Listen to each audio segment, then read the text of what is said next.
مجبور ہو کر انہیں اسکول سے اٹھا کر قریب کے گورنمنٹ اسکول میں داخل کروا دیا تاکہ ان بچوں کی تعلیم تو جاری رہے، مگر گھر کے حالات دیکھتے ہی دیکھتے زیادہ خراب تر ہونے لگے۔ میں نے ارادہ کیا کہ یوں ہاتھ پر ہاتھ رکھ کر بیٹھنے سے کچھ نہیں ہوگا۔ پھر میں نے سوچا کہ میں اخبار بیچنے کا کام کروں گا۔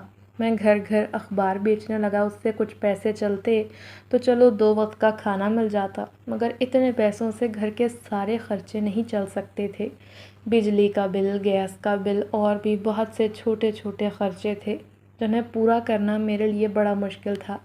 بھابھی گھر میں لوگوں کے کپڑے سلائی کرتی، وہ بھی بیچاری دن رات محنت کرتی، تب کہیں جا کر ہم زندہ رہنے کے قابل ہوئے تھے۔ میں بہت پریشان رہنے لگا تھا۔ چھوٹی سی عمر میں مجھ پر اتنی ذمہ داریوں کا بوجھ پڑ گیا تھا، لوگوں سے اور تو اور بھائی کی اب تک کچھ خبر نہ تھی۔ ہمارے گھر میں موبائل فون تک نہیں تھا کہ ہم بھائی کا کہیں سے پتہ کر سکتے۔ خیر میں نے محلے کے کچھ لوگوں سے اس بارے میں پوچھا کہ جس ایجنٹ نے انہیں بھیجا ہے، کیا ان میں سے کسی نے اپنے اٹلی پہنچنے کی خبر دی؟ تو سب لوگوں کا کہنا تھا کہ جو لوگ اس ایجنٹ کے ذریعے باہر گئے ان میں سے کسی کا کبھی کچھ پتہ نہیں، نہ جانے وہ تو زندہ بھی ہیں یا نہیں۔ یہ بات سن کر ہمارے تو ہوش اڑ گئے اور ہم سب گھر والے بہت پریشان رہ گئے۔ بھابھی دن رات روتیں، بچے بھی یوں ہمیں پریشان دیکھ کر پریشان تھے۔ بھائی کو گئے اب 1 سال سے زیادہ کا عرصہ ہو گیا تھا، مگر کوئی خیر خبر نہ تھی۔ میں گھر گھر جا کر اخبار بیچتا اور اپنے بہن، بھابھی اور بچوں کے لیے کھانے کا بندوبست کر دیتا تھا، مگر ان کی چھوٹی چھوٹی خواہشات کو پورا کرنا میرے بس کی بات نہ تھی۔ اس دن میں بے حد بخار میں تپ رہا تھا۔ جو ہی صبح میری بہن نے مجھے جگایا کہ اٹھو برہان، آج کام پر نہیں جانا، میں نے اٹھنے کی کوشش کی مگر بہت زیادہ کمزوری محسوس کر رہا تھا۔ تبھی اس نے میری پیشانی کو ہاتھ لگایا اور کہا، برہان تمہیں تو بہت زیادہ بخار ہے، ایسا کرو تم کام پر نہ جاؤ۔ میں نے کہا، آپا کیسی بات کر رہی ہو؟ اگر میں کام پر نہیں جاؤں گا تو شام کے کھانے کا بندوبست کہاں سے ہوگا؟ آپ نے رات کو ہی تو بتایا تھا کہ سارا راشن ختم ہے۔ آپ کو پتہ ہے ہم تو بڑے ہیں، بھوکے رہ لیں گے، مگر بچوں کا کیا؟ وہ تو چھوٹے ہیں، بچے کیسے بھوک برداشت کریں گے؟ اور آج تو ویسے بھی حساب ہونا ہے، آج ہی تو مجھے پیسے ملنے ہیں اور میں واپس آتا ہوا گھر کے لیے راشن لے آؤں گا۔ تبھی اس نے کہا، بھابھی سے پوچھتی ہوں، اگر ان کے پاس کچھ پیسے ہوئے جو انہوں نے کل کپڑے سلائی کیے تھے تو آج ہم ان سے کھانا بنا لیں گے۔ دیکھو تمہیں بہت زیادہ بخار ہے، تم اتنے بخار میں کیسے گھر گھر جا کر اخبار بیچو گے؟ تبھی بھابھی ہم دونوں کو بولتے ہوئے سن کر کمرے میں آئی اور کہا، کیا بات ہے برہان، تم اب تک اٹھے نہیں، کام پر نہیں گئے؟ تبھی میری بہن نے بھابھی کو بتایا کہ برہان کی طبیعت آج ٹھیک نہیں، اسے بہت زیادہ بخار ہے، یہ کام پر کیسے جائے گا؟ میں نے کہا، تم فکر نہ کرو، میں چلا جاؤں گا، کوئی مسئلے والی بات نہیں۔ بھابھی نے کہا، نہیں، میں نے جو کل کپڑے سلائی کیے تھے ان کے شاید آج پیسے مل جائیں اور شام کے کھانے کا انتظام ہو جائے گا۔ تم آرام کرو، کہیں جانے کی ضرورت نہیں، بلکہ ایسا کرو جو ہی پیسے ملیں گے جا کر اپنی دوائی لے کر آؤ تاکہ شام تک تمہیں افاقہ ہو جائے۔ مگر میں نے ان کی کوئی بات نہ سنی۔ میں اٹھا، کپڑے بدلے اور ناشتہ کیے بنا ہی گھر سے نکل آیا۔ وہ دونوں پیچھے سے مجھے آوازیں دیتی رہیں کہ کھانا کھا کر جاؤ، اس طرح بھوکے جاؤ گے طبیعت اور بگڑ جائے گی۔ مگر میرے منہ کا ذائقہ بالکل خراب ہو رہا تھا، کچھ بھی کھانے کو جی نہیں چاہتا تھا۔ تبھی میں گھر گھر اخبار پھینکنے لگا۔ میں پیدل چل کر ہی اخبار گھروں میں دیتا تھا، مگر آج بے حد کمزوری محسوس کر رہا تھا۔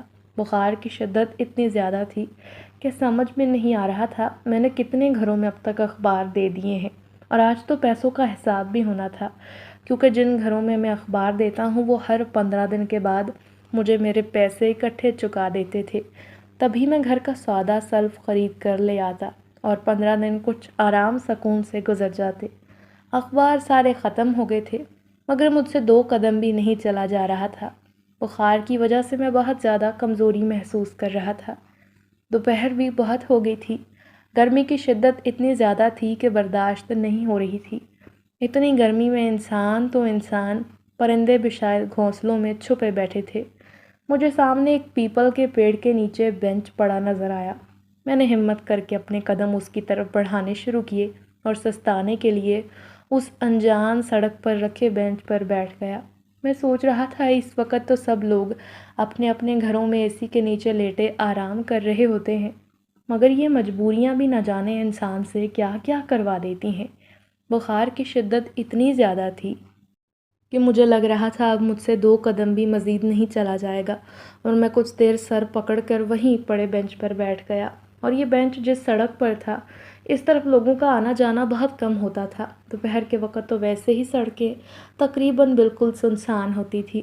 بخار میں مجھے اپنے بڑے بھائی کی بہت زیادہ یاد آ رہی تھی، کیونکہ میری ذرا سی بھی طبیعت خراب ہوتی تو بھائی خود مجھے ڈاکٹر کے پاس لے کر جاتا، اور گھر میں بھابھی اور بہن کو بار بار تلقین کرتے کہ اس کا خاص طور پر خیال رکھیں۔ آج وہ میرا بھائی مجھ سے بہت دور تھا، نہ جانے وہ زندہ تھا بھی یا نہیں، اور اگر زندہ ہے تو اللہ جانے کس حالت میں ہے۔ یہی سوچ کر میری آنکھوں سے آنسو بہنے لگے۔ میرے آنسو مجھے مزید بے چین اور پریشان کر رہے تھے۔ تبھی اچانک اس پیپل کے پیڑ سے ایک پلاسٹک کی بوتل گری، اور یہ بوتل میرے سر پر آ کر لگی۔ یہ ہلکی سی بوتل نہ جانے اتنی بھاری کیسے تھی، اور میرے سر میں لگتے ہی میرا سر گھوم گیا تھا۔ میں جو سر میں پہلے ہی بہت زیادہ درد محسوس کر رہا تھا، بوتل لگنے سے مجھے میرا سر بھاری بھاری محسوس ہونے لگا۔ وہ بوتل میرے پیر کے بالکل قریب پڑی تھی۔ جو ہی اس بوتل پر نظر پڑی تو اس میں مجھے سفید رنگ کا کچھ نظر آیا۔ میں نے جو ہی بوتل کو اٹھایا تو نہ جانے وہ سفید رنگ کی چیز کیا تھی۔ یہ سوچتے ہی میں نے ڈھکن کھول دیا، مگر جو ہی ڈھکن کھولا تو اس میں سے دھواں نکلنے لگا۔ میں نے ڈر اور خوف کے مارے بوتل کو پرے پھینک دیا اور سوچنے لگا کہیں اس بوتل میں کوئی پٹاخہ تو نہیں۔ میں سوچ رہا تھا نہیں، پٹاخہ نہیں ہو سکتا۔ اچانک وہ دھواں اوپر کی جانب اٹھتا اٹھتا انسانی شکل اختیار کرنے لگا۔ میں حیرانگی سے دھوئیں کو دیکھ رہا تھا، اور پھر دیکھتے ہی دیکھتے وہ دھواں خوبصورت لڑکی کی شکل اختیار کر گیا۔ وہ خوبصورت چہرے والی لڑکی جس کی شکل ابھی میرے سامنے بنی تھی، اچانک وہ میرے سامنے سے غائب ہو گئی۔ میں کچھ پریشان سا ہو گیا کہ نہ جانے یہ سب کیا تھا۔ میں نے جو ہی وہاں سے اٹھنے کی کوشش کی، مجھ سے ہلا ہی نہیں جا رہا تھا۔ اپنے پہلو میں نظر دوڑائی تو وہ خوبصورت لڑکی جو بھی کچھ دیر پہلے میرے سامنے دھوئیں سے انسانی شکل میں آئی تھی، وہ اب بالکل میرے ساتھ بیٹھی تھی۔ میں اسے دیکھتے ہی ہڑبڑا کر رہ گیا، اس کی طرف متوجہ ہوا اور بوکھلاہٹ سے پوچھا تم کون ہو؟ بچپن میں نے بہت سی چڑیلوں کی کہانیاں پڑھی تھیں۔ میں سمجھ گیا کہ یقیناً یہ بھی کوئی چڑیل ہوگی، اور بس اب یہ میرا بخار میں تپتا گرم گرم خون پی کے راحت محسوس کرے گی اور مزے کرے گی۔ اور ایسا ہی تو کہانیوں میں ہوتا تھا۔ ان کہانیوں میں چڑیلیں انسانوں کا خون ہی تو پیتی تھیں، اور یہ بوتل میں سے کوئی قید چڑیل نکلی ہے اور اب میرا خون پی جائے گی۔ میں اس کے بارے میں یہی سوچ رہا تھا جب اس لڑکی نے مجھے دیکھ کر مسکرایا اور کہا گھبراؤ نہیں، میں تمہیں کچھ نہیں کہوں گی اور میں کوئی چڑیل نہیں۔ اس کی یہ بات مجھے حیران کر گئی کہ اسے کیسے پتہ چلا میں اس کے بارے میں یہی سوچ رہا تھا۔ وہ مسکراتی ہوئی مجھے دیکھ رہی تھی، یوں لگ رہا تھا جیسے اسے مسکراتا دیکھ کر میرا سارا بخار اتر گیا ہے۔ وہ اتنی خوبصورت تھی، اس کی بڑی بڑی جھیل جیسی آنکھیں، خود کو میں ان میں ڈوبتا محسوس کر رہا تھا۔ اس کے لمبے سیاہ بال جو اس کی پشت کو چھو رہے تھے، اس کی گوری رنگت اور بائیں گال پر تل کا نشان کسی کی جان نکالنے کے لیے کافی تھا۔ یہ اتنی خوبصورت تھی کہ جی چاہتا تھا بس اسے دیکھتا رہوں۔ نہ جانے کیوں میں اس لڑکی کی محبت میں کھو گیا تھا۔ اس کی یہ حسین و جمیل شکل و صورت نہ جانے کیوں مجھے اپنی طرف کھینچ رہی تھی۔ میں نے اسے دیکھا اور دیکھتا ہی چلا گیا۔ اس کی وہ مسکراہٹ جو آنکھوں سے شروع ہو کر اس کے ہونٹوں تک آتی تھی، میں تو بس اس میں گھائل ہو کر رہ گیا۔ ابھی اسے دیکھ ہی رہا تھا کہ اچانک تیز آندھی چلنے لگی، مگر یوں لگ رہا تھا کہ یہ آندھی صرف میرے ارد گرد ہی چل رہی ہے اور کہیں بھی اس آندھی کے آثار نظر نہیں آ رہے۔ اس تیز آندھی میں نے خود کو بچانے کے لیے بینچ کو مضبوطی سے پکڑ لیا تھا۔ یوں لگ رہا تھا کہ پیپل کے پیڑ کی شاخیں ٹوٹ کر بس میرے اوپر گر جائیں گی۔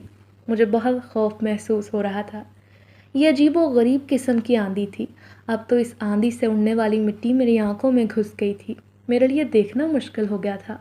اچانک وہ آندھی کم ہونے لگی، مگر جو ہی میں نے آنکھوں کو مسلتے ہوئے سامنے دیکھا، میری تو روح تک کانپ اٹھی۔ میرے بالکل سامنے 3 انتہائی ڈراؤنی شکل کے آدمی کھڑے تھے، جن کا قد تا حد لمبا، رنگت کالی سیاہ ان کی جلد لٹکتی ہوئی، سر پر 2 سینگ تھے اور کوئی بھی بال نظر نہیں آ رہا تھا۔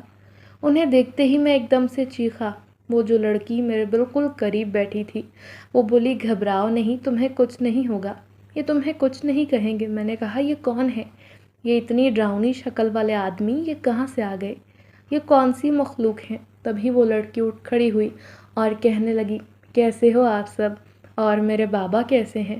ان میں سے ایک آدمی جب بولا تو مجھے لگ رہا تھا بس میرے کانوں کے پردے پھٹ جائیں گے، کیونکہ اس کی آواز اس قدر بھاری اور بھیانک تھی کہ میں نے بے اختیار کانوں پر ہاتھ رکھ لیے، مگر اس کی آواز اتنی زیادہ تھی کہ دونوں ہاتھ رکھنے کے باوجود کانوں میں گھستی جا رہی تھی۔ تب اس لڑکی نے انگلی کا اشارہ کرتے ہوئے اس شخص کو خاموش کروا دیا اور کہا، میں تمہارے ساتھ چلتی ہوں، مگر اس سے پہلے مجھے 2 جنات چاہیے جو اس لڑکے کی رکھوالی کر سکیں، کیونکہ اب اس لڑکے کی جان کو خطرہ ہو سکتا ہے۔ وہ ہدہد جن کسی وقت بھی یہاں آ کر اسے نقصان پہنچا سکتا ہے، کیونکہ اس تک یہ خبر پہنچ گئی ہوگی کہ میں آزاد ہو گئی ہوں۔ تبھی اس لڑکی نے چٹکی بجائی اور وہ تینوں خوفناک شکل کے آدمی اچانک سے بالکل انسانی روپ میں آ گئے۔ میں یہ دیکھ کر حیران ہو رہا تھا کہ یہ سب ہو کیا رہا ہے۔ میں وہاں سے چپکے سے بھاگ جانا چاہتا تھا، مگر اس لڑکی نے مجھے بازو سے پکڑ لیا اور دوبارہ بینچ پر بیٹھنے کا اشارہ کیا اور کہا، اب تم یہاں سے نہیں جا سکتے، تمہیں پتہ ہے تم نے مجھے آزاد کیا ہے، مگر اب تمہاری اپنی جان خطرے میں آ گئی ہے اور میں تمہیں کسی بھی خطرے میں نہیں آنے دوں گی، کیونکہ اب سے میں تمہاری غلام ہوں، تمہاری احسان مند ہوں۔ تم نے مجھے قید سے رہائی دلوائی ہے۔ وہ لڑکی بولی، مجھے اس لڑکے کی حفاظت کے لیے کچھ لوگ چاہیے۔ تبھی ان میں سے ایک آدمی بولا، شہنشاہ کا حکم ہے کہ جس نے آپ کو کیسے آزاد کیا اسے آپ اپنے ساتھ لے کر آئیں۔ میں ان کی یہ بات سن کر گھبرا گیا۔ اللہ جانے یہ کون ہیں، کون سی مخلوق سے تعلق رکھنے والے ہیں اور کون لوگ ہیں، اور اب مجھے اپنے ساتھ لے جانے کا کہہ رہے ہیں۔ میں کچھ سوچتے ہوئے ان کے سامنے ہاتھ جوڑنے لگا، منت سماجت کرنے لگا کہ اللہ کا واسطہ ہے مجھے اپنے ساتھ نہ لے کر جانا۔ دیکھو، میرے گھر میں اور کوئی نہیں، میں ہی اپنے گھر والوں کا واحد مرد ہوں، ان کا سہارا ہوں۔ میرے گھر والوں سے یہ سہارا نہ چھیننا۔ اگر مجھ سے کوئی غلطی ہو گئی ہے تو مجھے معاف کر دیں۔ تبھی وہ لڑکی مجھے آنکھوں کا اشارہ کرتے ہوئے بولی، تم فکر مت کرو برہان، ہم تمہیں کسی قسم کا ہرگز کوئی نقصان نہیں پہنچائیں گے۔ میں نے تم سے کہا ہے نا، ہم تمہارے غلام ہیں۔ تم نے جو اتنا بڑا کام کیا ہے آج تک کسی انسان نے نہیں کیا۔ ہم تو تمہیں بچانا چاہتے ہیں، ہم تمہاری حفاظت کے لیے ہی یہ سب کچھ کر رہے ہیں، بس تمہیں اب ہمارے ساتھ جانا ہوگا۔ میں نے کہا، نہیں، میں ہرگز تمہارے ساتھ نہیں جاؤں گا۔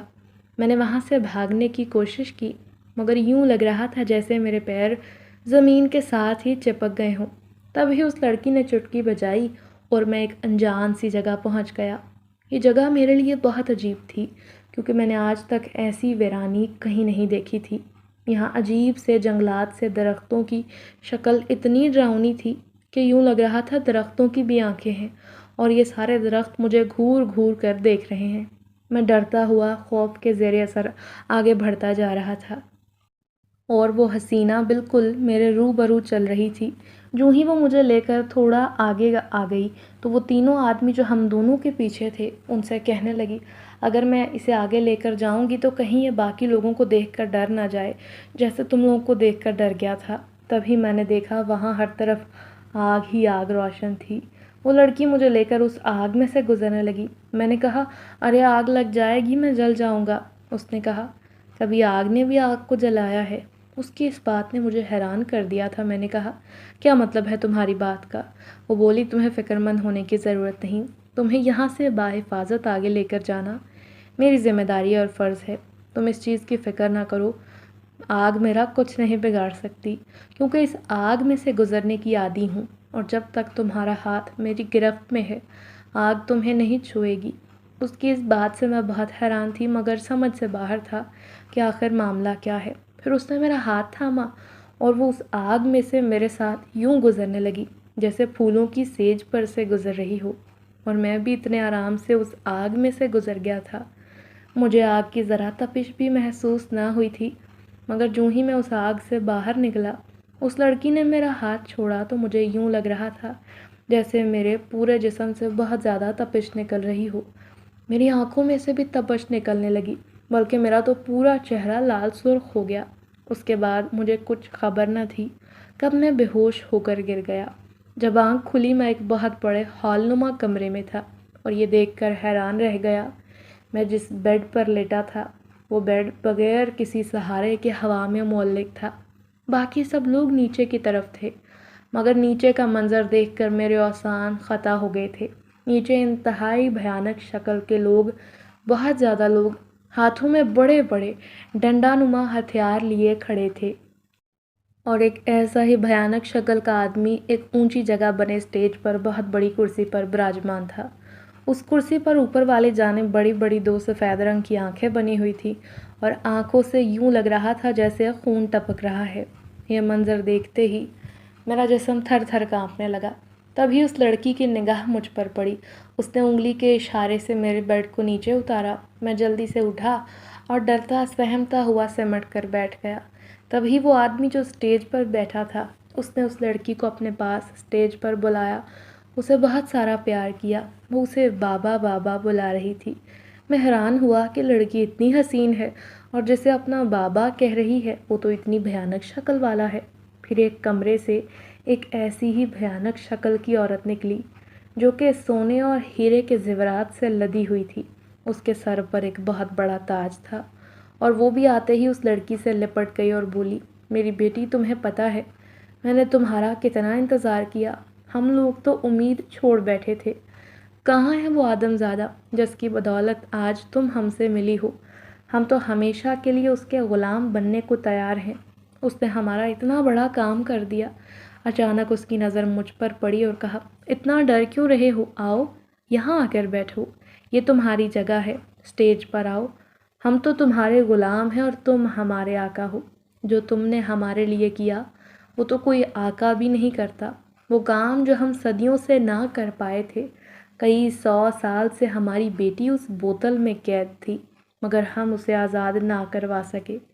تم نے اسے آزاد کروا کر ہم پر بہت بڑا احسان کیا اور ہمارے ساتھ جو بھی اچھا کرتا ہے ہم تمام عمر اس کا ساتھ نہیں چھوڑتے۔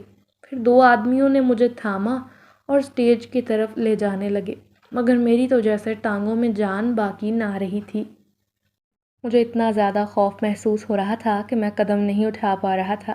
وہ دونوں آدمی مجھے لے کر جا کر اسٹیج پر کرسی پر بٹھا کر جا چکے تھے۔ وہاں کھڑے بہت سے لوگ میرے گلے میں ہار پہنانے لگے اور ان میں سے بہت سے ہیرے جواہرات جڑے ہوئے تھے۔ میں ان سب کی طرف دیکھ کر بڑا حیران تھا۔ تبھی میرے سامنے شادیانے بجنے لگے اور کچھ خوبصورت لڑکیاں ناچنے لگیں۔ میں حیرانگی سے اس لڑکی کی طرف دیکھنے لگا جسے میں نے بوتل سے آزاد کیا تھا۔ وہ اس وقت میرے پہلو میں بیٹھی تھی۔ میرے یوں دیکھنے سے وہ سمجھ گئی کہ میں کیا کہنا چاہتا ہوں۔ اس نے کہا، یہ میرے آنے کی خوشی میں میرے ابا نے جشن رکھا ہے، تم حیران نہ ہو۔ تمہیں یہ سب چیزیں عجیب لگیں گی چونکہ یہ تمہاری دنیا نہیں، یہ کوہکاف ہے۔ میں نے بوکھلا کر کہا، کیا کہا؟ کوہکاف؟ یہ کون سی جگہ ہے؟ وہ بولی، یہ جنات کے رہنے کی جگہ ہے، جنات کا دیس۔ تو میں اس سے پوچھنے لگا، تم کون ہو؟ اس نے کہا، میں شہنشاہ جنات کی بیٹی ہوں، میرا نام ماروخ ہے۔ آج سے کئی برس پہلے میرے بابا کی ایک ہدہد نامی جن کے ساتھ دشمنی چلی تھی کیونکہ وہ پاپا کی سلطنت پر قبضہ کرنا چاہتا تھا مگر چونکہ میرے بابا نرم دل شہنشاہ تھے، تمام جنات کی سلطنت انہی کے قبضے میں تھی۔ یہاں کی رعایا میرے بابا سے بہت محبت کرتی تھی۔ وہ میرے بابا کے حکم کی پابند تھی، اسی لیے وہ میرے بابا سے سلطنت نہ چھین سکا اور اس نے اپنی اس عداوت کا بدلہ لینے کے لیے نیا حربہ ڈھونڈ نکالا۔ وہ میرے بابا سے اس چیز کا بدلہ لینا چاہتا تھا اور بس کسی موقع کی تلاش میں تھا کہ بس کسی طرح اپنے دل کو تسکین دے سکے۔ ایک دن میں کوہکاف کے باغیچے میں کھیل رہی تھی۔ بہت سے سپاہی بھی اس وقت میرے ساتھ تھے اور میں چھوٹی تھی، مجھے ان چیزوں کا کوئی علم نہیں تھا، اور بس اسی وقت وہ ہدہد جن اپنے کچھ سپاہیوں کے ساتھ آیا اور مجھے اغوا کر کے لے گیا۔ پہلے کئی سال اس نے مجھے اپنے دربار میں قید رکھا مگر جوں ہی اسے اس بات کا پتہ چلا کہ میرے بابا یہ جان چکے ہیں میں اس کے دربار میں قید تھی، اسے خطرہ لاحق ہو گیا کہ اب میرے بابا مجھے کسی نہ کسی طرح چھڑوا لیں گے۔ پھر اس نے مجھے ایک بوتل میں قید کیا اور انسانی دنیا میں پھینک دیا۔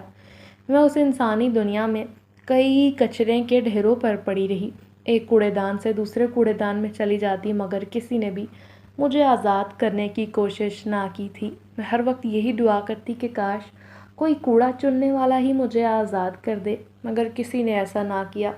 پھر ایک دن اچانک 2 بچے وہاں کھیل رہے تھے۔ کھیلتے کھیلتے انہوں نے وہ بوتل اٹھائی اور ہوا میں اچھال دی، اور وہ بوتل تمہارے سر پر آ کر لگی۔ بس تب ہی تم نے مجھے آزاد کیا۔ جوں ہی میں آزاد ہوئی، میرے بابا کو میری موجودگی کا احساس ہوا کہ میں انسانی دنیا میں ہوں۔ تب انہوں نے اپنے بندے بھیجے اور مجھے یہاں فوراً بلا لیا۔ مگر اب تمہاری جان کو خطرہ ہے، کیونکہ خود یہ جان چکا ہے تم نے مجھے آزاد کیا ہے، اور اب وہ تمہاری جان کا دشمن بن چکا ہے۔ میرے بابا کے غلام اسے پکڑنے کی کوشش کر رہے ہیں، اور جب تک وہ پکڑا نہیں جاتا، وہ کسی قید خانے میں نہیں چلا جاتا، تب تک تمہیں ہمارے محل میں ہمارے ساتھ رہنا ہوگا، اور تمہیں یہاں کسی قسم کی تکلیف نہیں ہوگی۔ تمہیں یہاں ہر طرح کی سہولت دی جائے گی۔ میں نے کہا مگر میرے گھر میں کیا ہوگا؟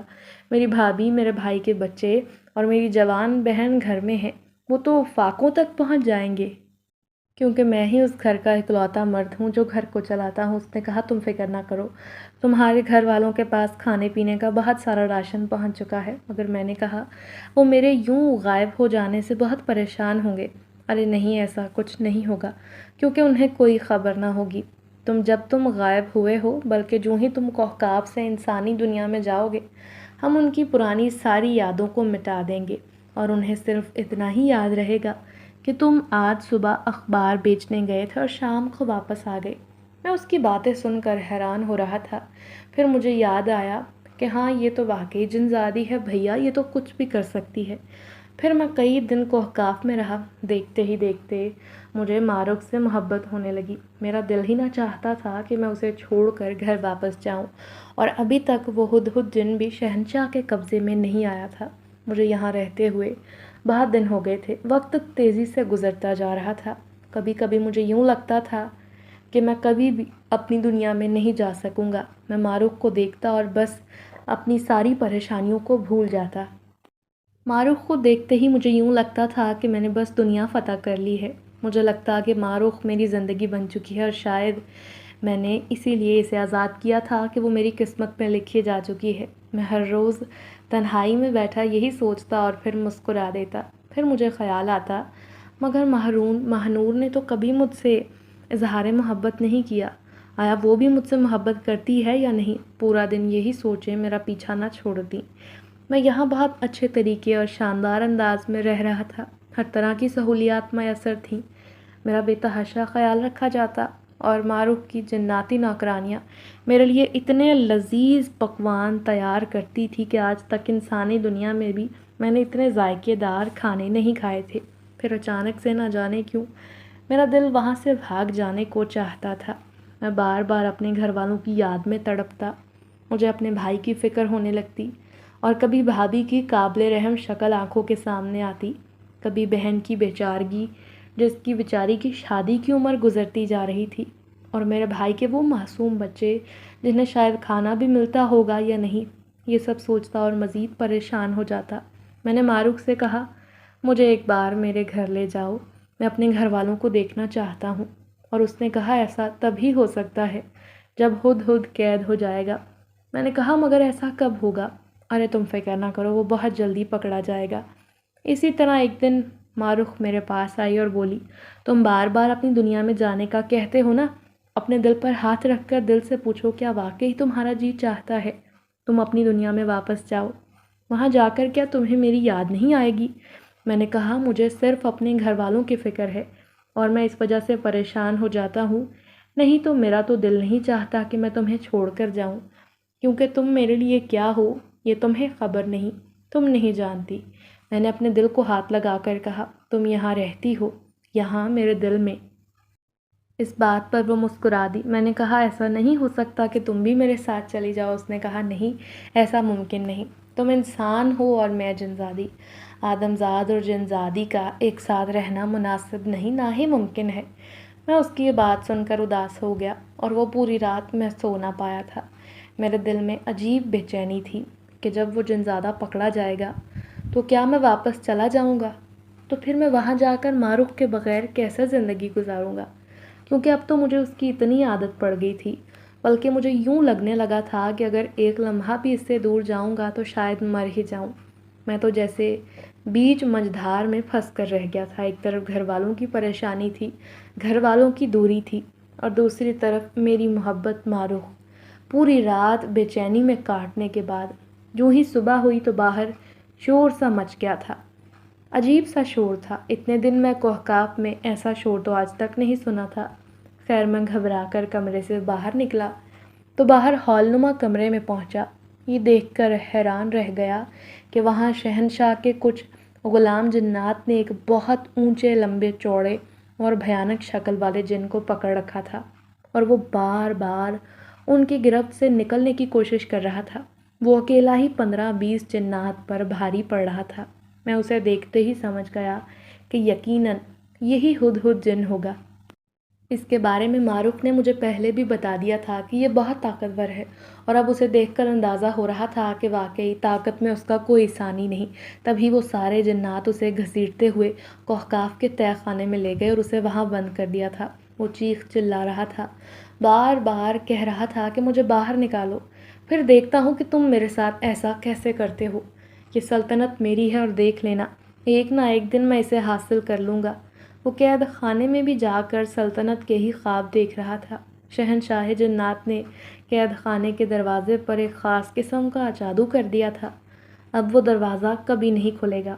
شہنشاہ جنات واپس اپنی کرسی پر آئے اور انہوں نے مجھے اور معروف کو اپنے پاس آنے کا اشارہ کیا۔ معروف کچھ پریشان سی ہو گئی۔ وہ جانتی تھی کہ اگلا حکم اس کے بابا کا کیا ہونے والا ہے۔ میں بھی سمجھ گیا تھا کہ اب بس میری واپسی کی گھڑی آن پہنچی ہے۔ میں جو ہی شہنشاہ کے پاس گیا، میں نے پیچھے مڑ کر دیکھا، ماہنور اپنی جگہ پر ہی کھڑی تھی۔ شہنشاہ نے دوبارہ اسے پکارا، معروف بیٹی، آپ بھی ہمارے پاس آئیے۔ میں نے دیکھا اس کی آنکھوں میں آنسو تھے۔ شہنشاہ نے کہا، آج تو خوشی کا دن ہے، جشن منانے کا دن ہے، اور تم رو رہی ہو۔ یہ رونے کا دن نہیں ہے بیٹی، آج ہمارا بہت بڑا جانی دشمن پکڑا گیا ہے، وہ ہمارا قیدی ہے، اور اب ہم سب آزادی کے ساتھ اپنی زندگی جئیں گے۔ بیٹی تمہیں تو خوش ہونا چاہیے، تم اس خوفناک جن کی وجہ سے اتنے برس قید میں رہی، اور اب تمہارا دشمن، تمہارے باپ کا دشمن پکڑا گیا ہے، خوش ہو جاؤ۔ تبھی وہ بولی، آپ اس بات کو نہیں سمجھیں گے بابا جان۔ معروف کی طرف دیکھ کر شہنشاہ مسکرائے اور بولے، میں سمجھتا ہوں کہ تمہارے دل پر اس وقت کیا گزر رہی ہے۔ میں جانتا ہوں تم برہان کے واپس جانے کی وجہ سے پریشان ہو، مگر پوچھ لو اس سے، اگر یہ یہاں تمہارے ساتھ کوہکاف میں رہ کر اپنی زندگی گزارنا چاہتا ہے تو ہم اس کے گھر والوں کو مالا مال کر دیں گے، اور یہ یہیں تمہارے پاس رہے گا، مگر اس کے بعد یہ کبھی بھی اپنی انسانی دنیا میں واپس نہیں جا سکے گا، کیونکہ یہ بات تم بھی جانتی ہو بیٹی، یہ ہماری سلطنت کا اصول ہے، اور ہم کبھی بھی اپنے اصول نہیں توڑتے، خواہ اس کے لیے ہمیں اپنی اولاد کو دکھی کرنا پڑے۔ تبھی میں حیران ہو کر شہنشاہ جنات کی طرف دیکھنے لگا اور کہا، شہنشاہ یہ سچ ہے، میں معروف سے محبت کرنے لگا ہوں، مگر میں اس طرح اپنے گھر والوں کو بھی نہیں چھوڑ سکتا۔ تبھی معروف مجھے دیکھتے ہوئے اپنے آنسو صاف کرنے لگی اور کہا، میں تمہیں مجبور نہیں کروں گی کہ تم اپنے گھر والوں کو چھوڑو، مگر ہاں آج میں تمہیں یہ بات سب کے سامنے کہہ دینا چاہتی ہوں کہ میں تم سے بہت محبت کرتی ہوں۔ بیٹی کے آنسو دیکھتے ہی شہنشاہ جنات نے کہا، فیصلہ تمہارے ہاتھ میں ہے، جیسا تم کہتے ہو ویسا ہی ہوگا۔ اگر تم کوہکاف میں رہنا چاہتے ہو تو میں معروف سے تمہارا نکاح کروا دیتا ہوں، اور پھر تمہیں یہاں جناتی طاقتیں مل جائیں گی، اور تم بھی ایک جنزادے بن جاؤ گے۔ معروف نے کہا، نہیں بابا، میں اس کے ساتھ ایسا ظلم نہیں کروں گی، میں تو اس کی غلام ہوں، اس نے مجھ پر اتنا بڑا احسان کیا، تو میں اس سے اپنی شرطیں کیوں منواؤں؟ اگر کوئی مجھے کہے کہ میں ایک انسان بن کر انسانی دنیا میں چلی جاؤں تو کیا آپ یہ گوارا کریں گے؟ تبھی شہنشاہ جنات نے کہا، نہیں بیٹی، ہمیں یہ کبھی گوارا نہیں کہ ہماری بیٹی انسان بن کر انسانی دنیا میں رہے، مگر ہاں اس کا ہم پر یہ احسان ہے، اور اس احسان کا بدلہ ہم ضرور اتاریں گے۔ اگر یہ یہاں نہیں رہنا چاہتا تو اس کی مرضی ہے، ہم اسے بحفاظت اس کے گھر پہنچا دیں گے اور اسے مالا مال کر دیں گے۔ تبھی معروف نے کہا، جاؤ برہان، اپنے گھر چلے جاؤ، اپنے گھر والوں کے پاس، میں تمہیں بھولنے کی کوشش کروں گی۔ میری آنکھوں میں آنسو آ گئے، مگر مجبوری تھی، مجھے اسے چھوڑ کر اپنی دنیا میں واپس آنا ہی تھا، اور ویسے بھی تھی تو وہ ایک جنزادی اور میں ایک آدم زادہ۔ تبھی شہنشاہ نے بہت بڑے بڑے تھیلے منگوائے اور وہ کھول کر میرے سامنے ڈھیر لگا دیا اور کہا، یہ تمہارا انعام ہے برہان، تم نے ہماری صاحبزادی کو قید سے رہائی دلوائی، اب ہم پوری زندگی تمہارے احسان مند رہیں گے، تمہیں یوں ہی ہر سال ڈھیروں ڈھیر خزانہ بھیجتے رہیں گے، کبھی تمہیں کسی شے کی کمی نہیں آنے دیں گے۔ یہ کہہ کر شہنشاہ جنات نے اپنے آدمیوں کو حکم دیا کہ وہ مجھے انسانی دنیا میں واپس چھوڑ آئیں۔ میں نے جو ہی ماروخ کی طرف رخ موڑ کر دیکھا، وہ بیچاری سسکیاں لے کر رو رہی تھی۔ میں ایک بار اسے دیکھتے ہوئے ان جنات کے ساتھ وہاں سے غائب ہو گیا اور اپنی دنیا میں پہنچ گیا۔ جو ہی گھر واپس آیا تو میری بھابھی اور بہن مجھے دیکھ کر حیران ہوئی اور کہنے لگی، آج تم اتنی جلدی کام سے واپس آ گئے ہو۔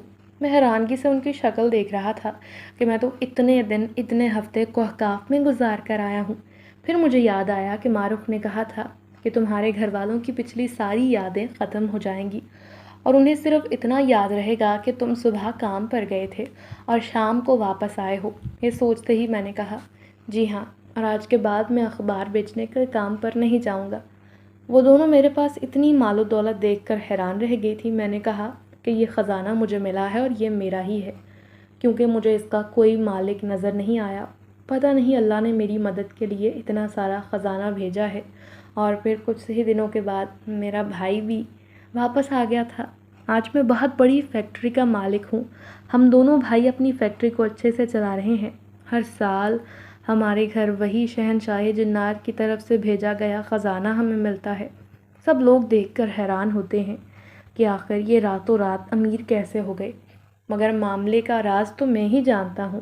میں جو ہی ہر سال اس خزانے کے پاس جاتا ہوں، اس خزانے کے ساتھ ساتھ مجھے ماروخ کی سسکیاں بھی سنائی دیتی ہیں۔